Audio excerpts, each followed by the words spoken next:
Mallanna party పెట్టడం సంతోషదాయకం. ఎందుకంటే ఒక ఎమ్మెల్సీగా ఉండి సమస్యలపై నిరంతరం పోరాటం చేస్తూ బీసీలను ఐక్యత కోసం, బీసీలకు రిజర్వేషన్ కోసం కొట్లాడిన వాళ్ళలో మెయిన్గా మన ఎమ్మెల్సీ తిరుమల మల్లన్న అని చెప్పుకోవచ్చు.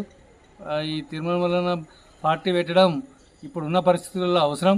ఎందుకంటే బీసీలకు అండగా నిలిచి బీసీల యొక్క ఐక్యత కోసం పోరాటం చేయడం, అదేవిధంగా దానికి అనుకూలంగా పార్టీ పెట్టి బీసీలకు పెద్దపీట వేస్తాడు. కాబట్టి ఈ పార్టీ అవసరమని ఈ సందర్భంగా తెలియజేస్తూ ఈ పార్టీ పట్ల నేను హర్షం వ్యక్తం చేస్తున్నాను.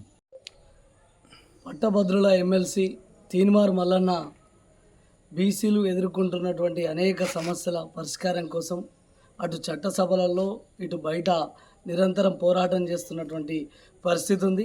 ఈ శుభ సందర్భంగా వారు కొత్త పార్టీ పెట్టడం సంతోషకరమైనప్పటికీ ఎల్లప్పుడూ బీసీలకు 42% రిజర్వేషన్లు రాష్ట్రపతి ఆమోదం తెలిపేంత వరకు పోరాటం చేయాలని వారి నూతన పార్టీకి కూడా శుభాకాంక్షలు తెలియజేస్తా ఉన్నాం.